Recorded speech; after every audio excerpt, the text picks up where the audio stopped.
On poursuit les signes astro, le taroscope de ce mois d'avril avec les poissons. Allez, bonjour les poissons, j'espère que vous allez bien. C'est votre guidance du mois d'avril. Taroscope pour les 12 maisons. Alors donc là, c'est l'oracle pour l'énergie de ce mois. L'oracle des nombres qui va nous donner l'énergie de ce mois d'avril. Donc justement. Alors les poissons, lune en poisson, ascendant poisson. Et vous allez voir aussi le signe ascendant ou lunaire qui vous correspond. Bon, ça ne vient pas. Hop, si, le dévouement. Oh, bah ça vous plaît ça les poissons. Vous êtes très dévoués. Et en dos, l'harmonie affective. Bien, alors, le dévouement qui est l'âme 42. L'âme 42, le dévouement.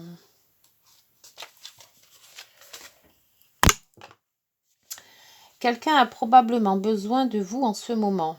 Ça peut être un membre de votre famille qui réclame votre attention ou un ami qui attend votre soutien. Veillez quand même à ne pas donner exagérément de vous-même. Sachez rester discret et laissez les autres trouver la solution par eux-mêmes. Oui, c'est vrai qu'il ne faut pas se dévouer cœurs et âme non plus. Hein. Un petit peu, mais pas trop. Allez, les 12 maisons qui vous attendent pour ce mois d'avril 2023. Hop.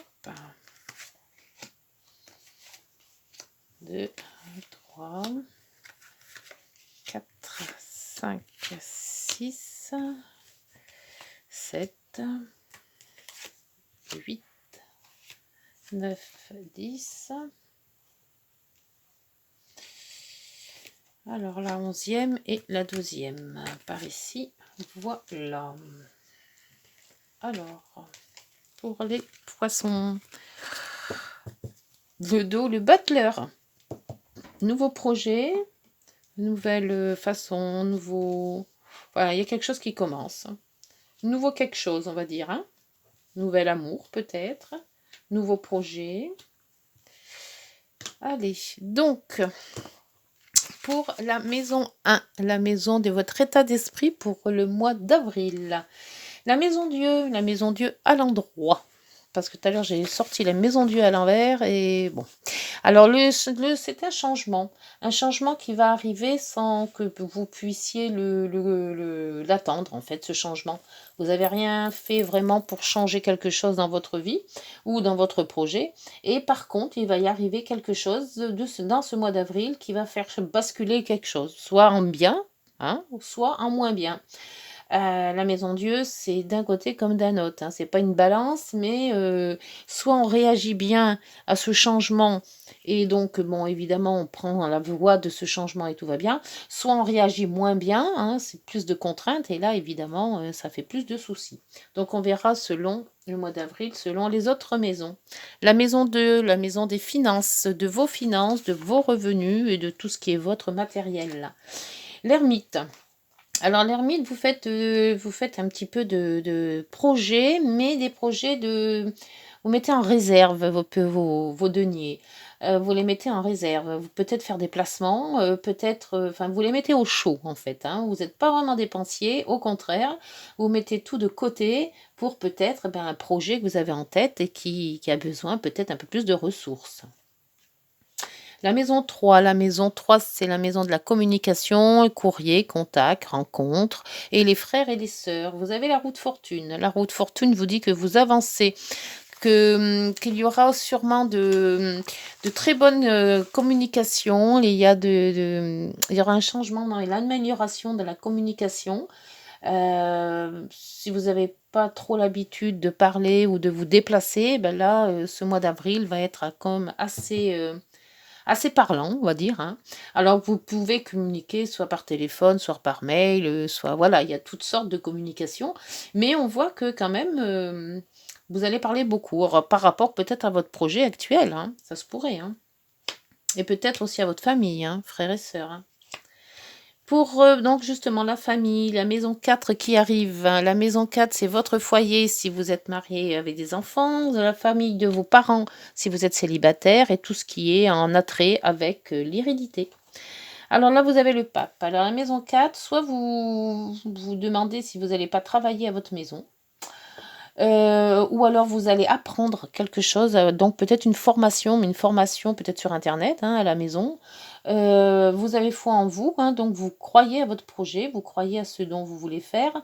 Le pape, c'est aussi tout ce qui est religion, tout ce qui est comment dire, bah, il y a plusieurs religions, hein, mais on s'attrait plus à la tradition, voilà aussi, à l'enseignement, à l'apprentissage.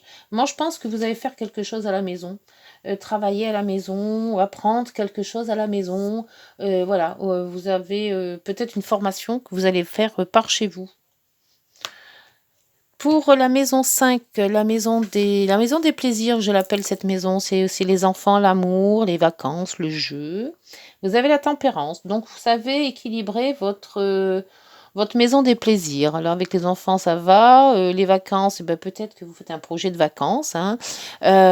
Pour cette maison-là, bah, écoutez, la maison 5, pour moi, tout va bien. Vous essayez d'arrondir les angles, même si ça vous plaît pas trop, on voit que vous acceptez, même s'il y a des petites choses qui vous contrarient. Ça, c'est pas, voilà, dans cette maison-là, tout va bien. La tempérance tempère, donc bon. Mais ne vous laissez pas trop faire non plus. Hein. La maison 6, c'est le travail, la santé, les efforts à faire, les contraintes aussi. Ah, l'empereur. Donc, vous mettez, bah, vous avez quand même de l'allant. Hein.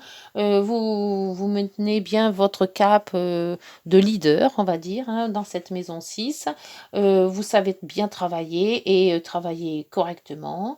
Et puis, si vous avez des gens de maison ou des gens vous êtes un leader par rapport à un groupe, on voit que vous menez votre groupe d'une main de fer, mais dans un gant de velours.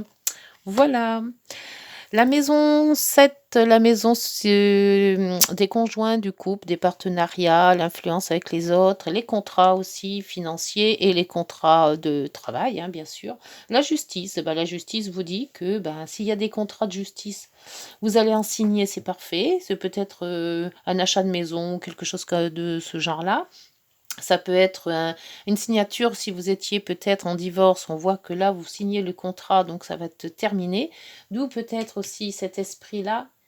Ça se peut aussi, hein, parce que la maison Dieu, c'est un esprit aussi de tout ce qui est fin de quelque chose. Donc, peut-être un divorce assez pénible ou assez long, et on voit qu'on arrive au bout avec cette signature de contrat.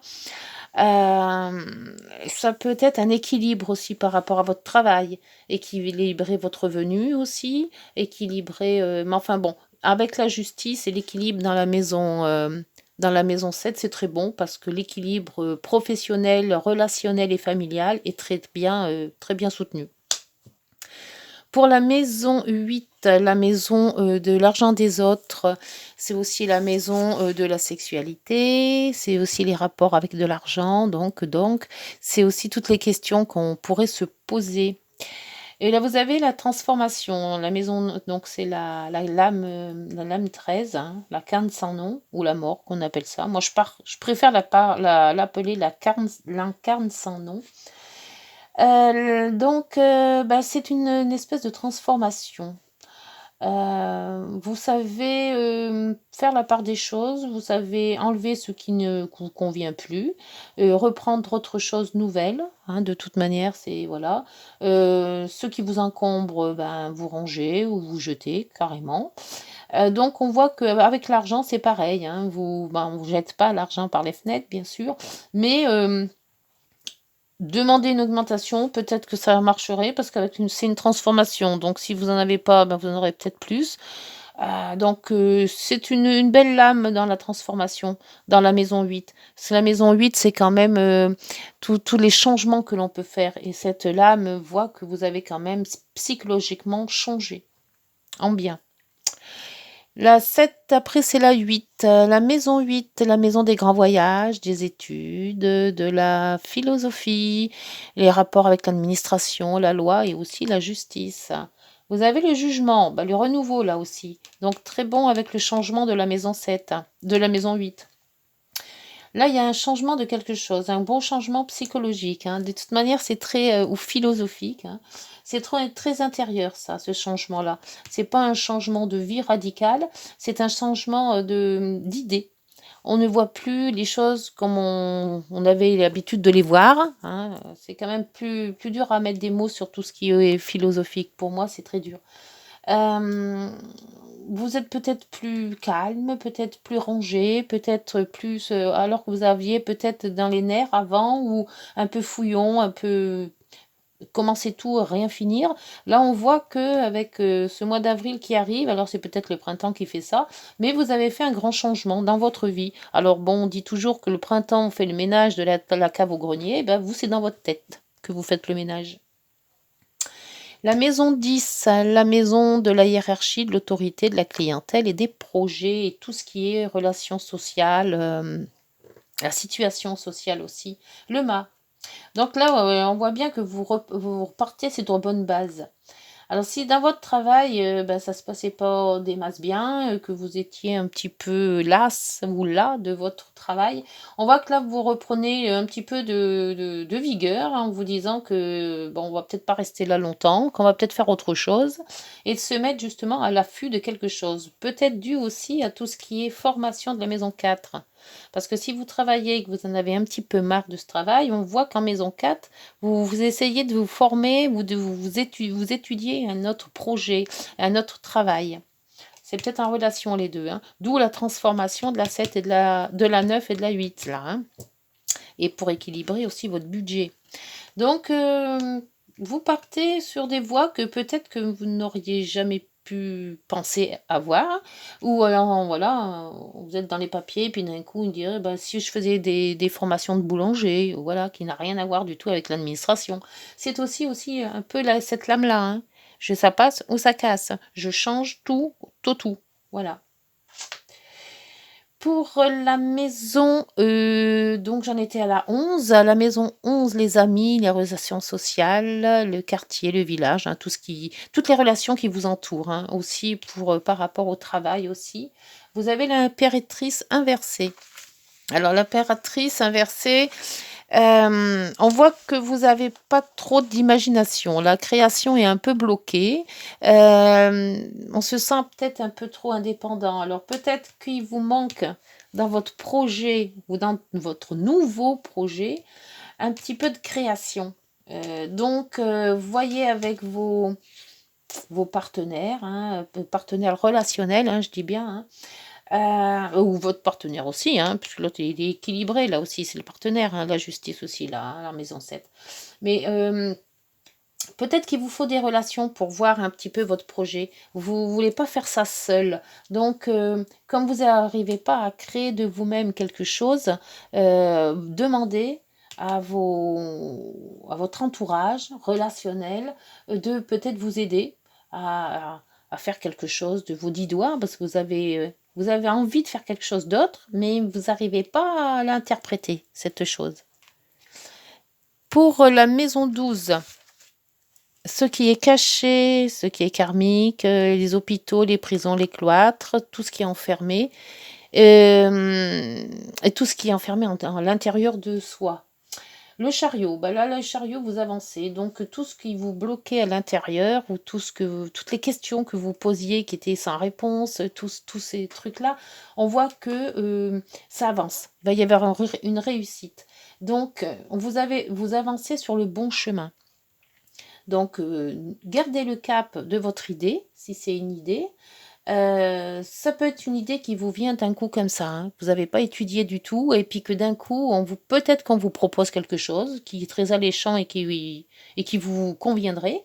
Mais on voit qu'avec la Maison Dieu, vous me direz en commentaire, mais en avril, on va sûrement vous proposer quelque chose que peut-être vous aviez eu l'idée, mais que vous n'étiez pas encore certain de procréer tout seul.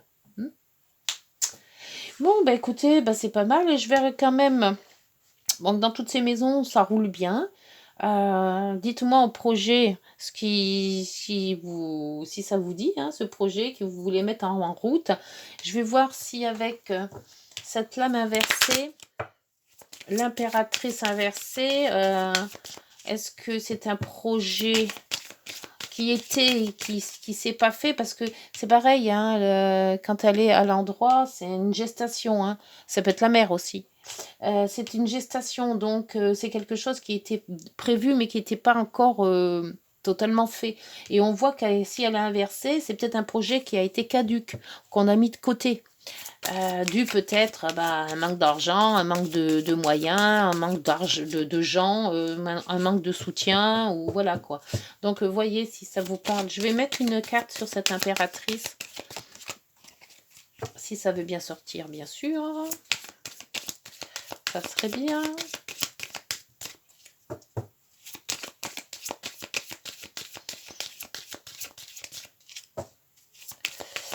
Allez. Alors donc c'est poisson, ascendant poisson, lune en poisson. Pour ce mois d'avril 23, s'il vous plaît. 2023. Sur l'impératrice, ben ça vient pas. Ça veut pas. Ah bah là il y en a deux maintenant. Alors sur cette impératrice, on vous dit oui, il y a des gens qu'il faut peut-être qu'ils fassiez attention et de regarder plus à la loupe, ces gens-là. Alors dans vos relations, c'est peut-être pour ça qu'il est caduque ce truc, ce projet. Il a été caduque, ou il va peut-être être caduque à cause de gens qui vous mettent sur la mauvaise voie. Donc prenez le temps de bien regarder votre projet, prenez le temps de bien vous entourer de gens qui croient en vous, en fait, hein, tout simplement, et écartez les gens qui vous disent que peut-être que le projet est un peu farfelu et qu'il n'y arrivera pas. Hein. C'est ça, les deux cartes, le serpent et la loupe. Donc, entourez-vous de gens qui croient en vous. Ça sera bien. Et en dos, vous voyez, il y a des disputes. Donc, il y a eu peut-être ce projet, quel que soit le projet, il a peut-être été déjà proposé, mais qu'on vous a dérouté et que quelque part, ça ne s'est pas fait. Et là, vous dites, bon, maintenant, je ne crois plus en personne, je fais moi-même. Donc, entourez-vous de personnes, mais des personnes bien, bien précises. Bon, allez, on va voir avec les heures miroirs. Qu'est-ce qu'elles ont à vous dire, ces heures miroirs, pour ce projet qui va vous arriver comme ça, comme un cheveu sous la soupe, hein, parce que la maison, la tour, c'est un peu ça. Hein. Alors, l'optimisme, ben voilà l'optimisme. Tu dois réfléchir à ton avenir. Concentre-toi sur les aspects positifs de ta vie et ne regarde pas les aspects négatifs. Tu seras plus serein ou sereine pour avancer sur ton chemin. Voilà. Donc, il faut être optimiste. On croit à son projet, on croit à ses idées. Et puis, on avance. Hein. Et en dos, il y avait quoi? La patience. Ben oui. Fais-toi confiance. Toi seul sais ce qu'il te faut pour être heureux ou heureuse. Tu mérites ce changement de vie. N'écoute pas les personnes qui essaient de te décourager et apprends la patience. Voilà. Vous savez, les personnes que je vous disais là, il y a certaines personnes qui essaient de vous décourager, qui vous disent que tu n'y arriveras pas. Vous ne les écoutez pas. Hein. Si vous avez un projet en tête, n'hésitez pas. Que ce soit un projet de voyage, un projet de mariage, un projet professionnel. C'est à vous de voir. Alors, n'hésitez pas. Si vous avez des commentaires, un petit commentaire. Si vous avez aimé, un petit pouce et un like. Si vous avez, vous pouvez partager aussi à d'autres poissons. On ne sait jamais, ça peut toujours servir à tout le monde. Et puis, d'ici là, on se retrouve donc au mois de mai. La guidance sentimentale, je la ferai à peu près dans le mi-avril. Hein. Je ferai les 2 mois, hein. Mi-mai, mi-avril à peu près.